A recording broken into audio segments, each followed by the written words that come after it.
শুভ সকাল। আমাদের কটেজটা খুব সুন্দর ছিল। এটা হচ্ছে জুমঘর ইকো রিসোর্ট এবং এত সুন্দর একটা জায়গায় সিচুয়েটেড যা বলার বাইরে।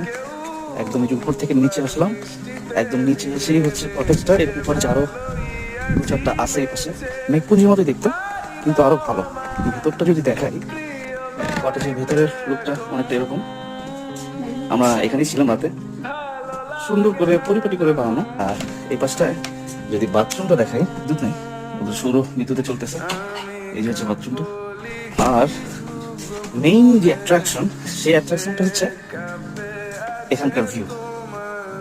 দেখুন, আপনি মানে যখন এটা বাইরে পা দিবেন, দারুণ লাগবে।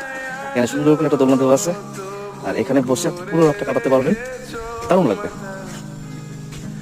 আর যদি জানতে চান যে কটেজটা কত টাকা ভাড়া দিয়ে নেওয়া হয়েছে, এটা পার নাইট আমরা 3000 করে নিছি।